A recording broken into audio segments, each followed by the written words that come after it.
Mga kaparmers, magandang araw. Halos 3 araw tayo hindi nakapag-upload ng video. Nakakapunta ako dito pero sumisilip lang dahil sa Mother's Day. Ito yung liguan ng ating mga titinda. Sa 3 araw na halos hindi ako nakapag-upload ng video, halos hindi ako makapunta dito sa ating mini farm. Yung ating pito na Peking duck na malalaki nanganak. Oh, grabe. Laki mga kaparmers. Binili ko kay Brad. 2 kilo ang bawat isa. 1 month pa lang to. Yung kanilang pagkain daw is unlimited kaya ganito kalaki. Pwede pala yun. Sa 1 month pwede umabot ng 2 kilo. Papalakahin natin to hanggang umabot ng siguro 5 kilos or sumubra pa. Ito yung update natin sa ating mga Peking duck na maliliit. Sa awa ng Diyos wala nang namamatay. Sa observation ko, yung rice hull kinakain ho nila. Nagkakaroon ng butas. Ito, dugyot yung ating mga Peking duck mga kaparmers. Siguro mga 2 weeks papakawala na natin dito sa area kasama ng malalaki. Hindi naman nila tutukain yan. Tatanggalin na natin to. Na-miss ko yung ating mga alaga mga kaparmers. Ito rin yung ating mga heritage chicken. May nangingitlog. Gising-gising. Kumusta kayo? Grabe, yung 3 araw mga kaparmers, talagang lumpuhan. Kahapon yung pinaka-final, hindi ko na nakayanan, hindi na ako nakapag-video. Kumuha na ako ng driver kahit yung aking partner dito, pagkatapos dito sa farm, tumutulong doon sa flower shop dahil marami yung order. Alam nyo kaparmers, dito sa aming area, halos hindi ganun karami yung order. Pero sa mas malapit na lungsod, grabe napakaraming delivery. Kaya kailangan talaga ng tao. Maganda naman ang naging resulta. Ayos ang kita, makakabayad ng upa, kuryente at tubig, makakabayad sa nagtrabaho at sa mga bulaklak expenses na nabili natin. Yun yung kagandahan pag meron tayong ibang negosyo na araw-araw merong kunti-kunting pera na pumapasok. Kasi tulad ng aking sinabi, yung pagsisimula sa farming business ay hindi agad-agad yan kumikita. Pero yung ating mga heritage chicken, nakakapagbinta na tayo ng itlog. Ngayong umaga, sabi ni Brad, si Majana doon sa may tindahan na dinadaanan natin, mayroon na naman order. Paano tayo? Hindi na tayo makakapagluto nito. Binda na. Ayan mga kaparmers. Ikot tayo dito sa ibang alaga. Mangitlog ka dahil mayroon order.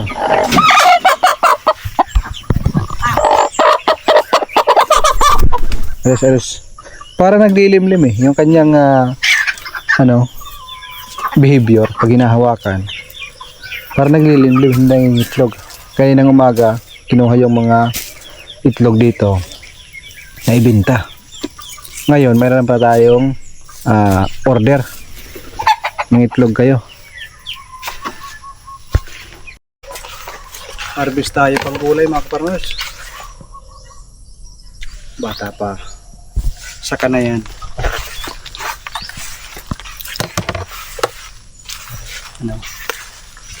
Wala nang amoy mga kaparmers. Ito yung turo nung unang araw, maamoy yan. Ngayon wala nang amoy.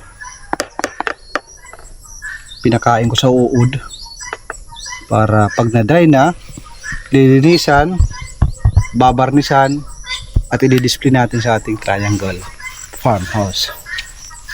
Pero meron pang konting di magandang amoy. Ito yung ating na-harvest. Napakalalaki ng mga okra. Tagi 1 kilo bawat isa. Joke lang. Parang ito.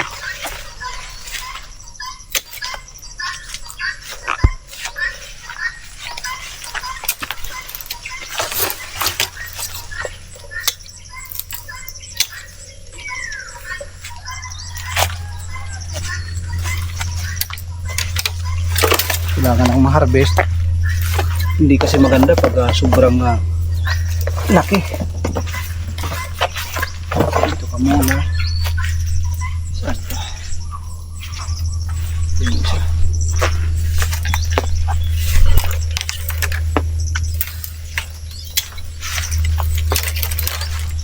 Ito yung sinasabi pag maitinanin mayroon kang aanihin. Apat lang muna Brad, baka masira lang doon sa ref. Pasado na ba ito, no? Dami. Dito sa taas.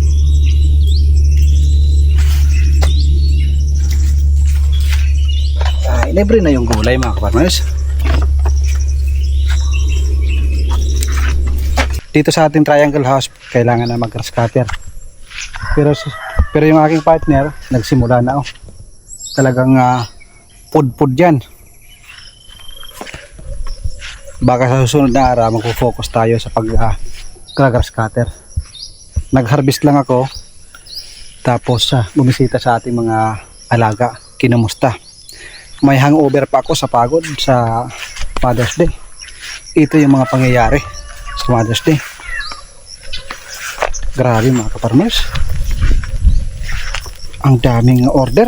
Hindi ko inaasahan, hindi namin inaasahan ni Mrs. na ganun dadami yung ating order, kasi nga bago pa lang tayo sa ating flower shop. Pero bago mag Mother's Day, ito yung ating video na hindi natin na-upload dahil nga sobrang busy na tayo. Isang napakagandang araw sa inyong lahat mga kaparmers. Welcome na naman muli sa ating YouTube channel. So napaka-busy ng ating mga araw. Nakapagbisita ko dito sa ating triangle house.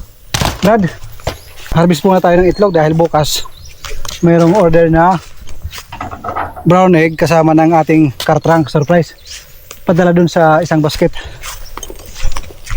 Nagpunta ko dito para kunin yung brown egg dahil yung ating customer ng flowers meron siyang order na brown egg kasama doon sa cartrunk surprise mga kaparmers. Kanina galing kami ng Bilyaba, mula dito sa Hulay Talete papunta sa Ormoc, mga almost 3 hours. Tapos pinick up namin yung isang kababayan natin, OFW from Bahrain. Yung kanyang ate galing sa US. Pagkatapos namin i-pick up, nagtungo naman kami sa Bilyaba Leyte para umikot kami. Then ayun, na-surprise yung kanyang nanay at napaiyak. Napakaganda ng ating mga servisyo na ibibigay sa ating customer.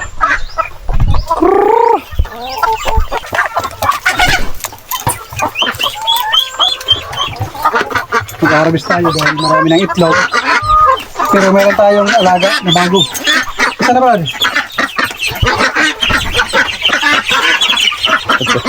Mga dugyot yung ating mga dugyot yung ating chicken duck. Ito na yung tubig ha? Okay. Malalaki na Pero ito yung ating dalawang chicken duck. Chicken duck. Ayan. Grabe. Ito ay galing kila Brad. Isang piraso, 2 kilo. Ilang araw na ito? 30 days. 30 days pa lang ito mga kaparmers, pero umamot ang 2 kilo.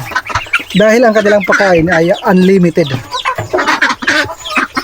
Marami silang alagang ganito, kaya bumili ako ng 2 mga kaparmers, pangkatay. Kaya pag nagkaroon ng panahon, kakatayin natin ito dito. Pero kung walang panahon, dito lang muna sila kasama ng ating mga Peking duck. Hindi nyo naaway. Huwag nyo awayin ha. Takot sila dito. Takot? Kasi basta manok, may iwas. Grabe ka lang. Bilog na bilog. Bigat. Ang likain.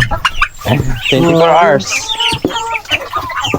30 days lang ito mga farmers, pero umabot ng 2 kilo. Parang butong ang bigat. Dalawa yan. Huwag ka babalian. Nilagyan muna ng harang dahil kung hindi lalagyan ng harang, yung Peking duck yung kakain. Grabe. Parang mas malaki ito, Brad. Sabi ni Brad, umabot daw ito ng 10 kilos pag hindi tinatay. Subukan natin. 5 months. 5 months daw. Kung kayang tiisin. Pero kung mangyari ang wala tayong ginagawa at gusto natin kumain at maghanda tayo dito, magluto-luto, lagot ka. Tapos ang buhay. Ba't kayo nandito? Ayan na yan.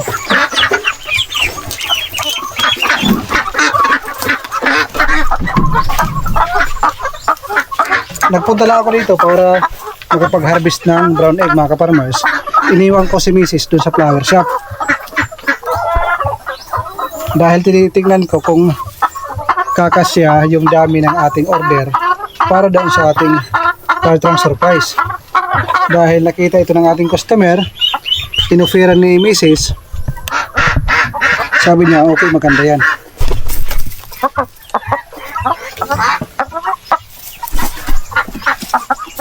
Tapos ko ng itlog, ba't nandito pa rin kayo? Ganda, oh. Yan ating brown egg. Pagsasamahin ko yan doon sa ating bahay para ilagay sa Tartrang surprise. Diba?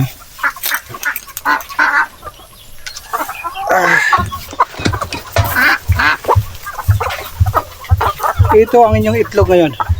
Kailangan bukas mas marami dahil meron tayong deliver. Tapos na yung ating pag-harvest.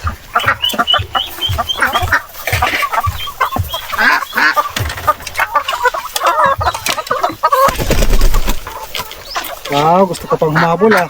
Tawa na, tawa na.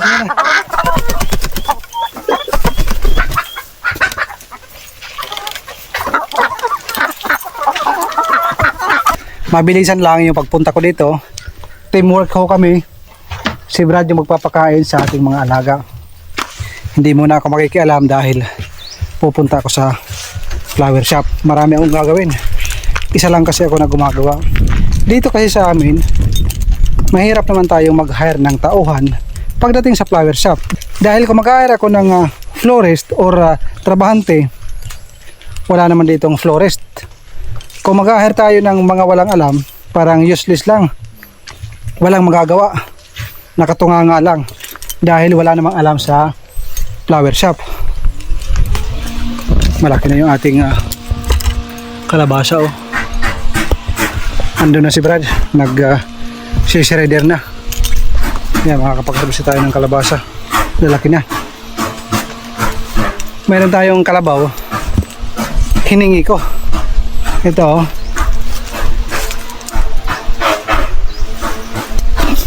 Nangangamoy mga kaparmers. Yung upo malalaki na. Hindi na harvest. Kailangan nang ma-harvest yan bago pa tumigas para maging gulay. Mabaho yung ating sungay ng kalabaw.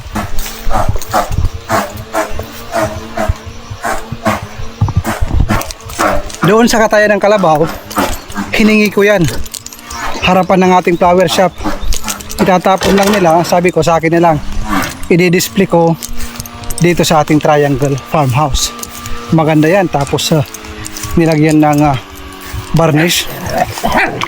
Astig yung design. Para siyang Vikings.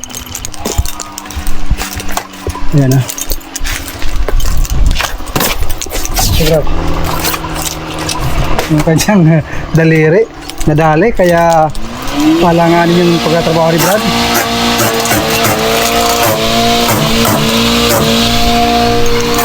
Hindi kaya Dexter?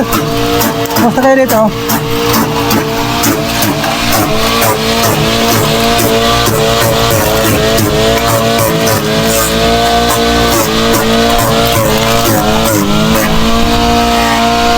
Minuto lang mga ka-farmers.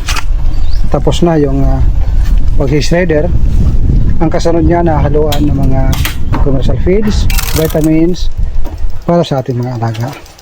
Brad, ako muna iuwi. Balik muna ako sa flower shop. Ikaw muna ang bahala dito. So Brad, ayun mga kaparmers, hindi nga umabot ng 30 minutes yung pagbisita ko dito sa ating Triangle Farmhouse. Grabe. Kagabi pa. Late na akong natulog. Natapos ako mga alauna. Dahil linggo yung Mother's Day, Sabado bukas, sigurado baka hanggang alas 3, alas 4. Swerte na kung matapos yung aking mga order ng alas 2. Pero ayos lang yan, paminsan-minsan lang naman yan. At yan talaga ang buhay ng isang negosyante. Kailangan mong pagpisan yung mga malaking negosyante, mga maganda na yung kalagayan, hindi natin alam yung kanilang pinagdaanan bago nila nakamit ang kanilang mga tagumpay, di ba?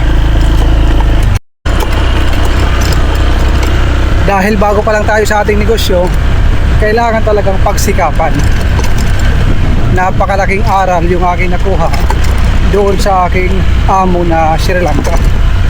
Kasi nung siya ay nagsisimula pa lang, dalawa pa lang kami na florist ng aking katrabaho na kababayan natin from Mindanao. Pati yung aking amo nagtatrabaho, nauuna pa siyang mag-duty kaysa sa amin. Kami darating alas 9 doon sa shop, siya papasok ng alas 6, tapos siya pa yung huling uuwi. Ganun yung katibay. Pero yung kalagayan niya ngayon, grabe mga ka-farmers. Kung dati ang kanyang sasakyan ay puro scratch na simpleng parang taxi lang, ngayon latest na Land Cruiser bago ako umuwi. Kung nagsimula kami ng dalawa lang kami na trabahante, bago ako umalis sa kanya, ang kanyang mga trabahante, yung tagagawa lang ng bulaklak ay sobra 40 katao. Wala pa dyan yung customer service at saka mga driver. Yung mga driver niya, kung bibilangin natin kasama yung mga car lift at yung mga direct hire sa company, mga siguro nasa 30. Yung customer service naman nasa 10. Ganon siya katindi sa negosyo. Within 2 years lang, napalago niya at nakapag-build siya ng magandang negosyo. Matalino siya. Kung iisipin natin, marami kasi yung nagda-down pag sinabing Sri Lanka, parang minamaliit, lalo na yung mga Egyptian, mga Arabic. Pag sinabing Sri Lanka, parang maliit ang tingin sa kanila, minamaliit. Pero hindi naman lahat. Kahit nga yung mga Bangladesh, sobrang minamaliit yan, parang basura yung tingin sa kanila. Pero mayroon akong makakilala na talagang matalino kahit Bangladesh at Sri Lanka. Parang sa Pilipinas lang din yan. May mga magagaling, mayroong hindi magagaling. Depende na lang yan sa diskarte sa kanilang buhay.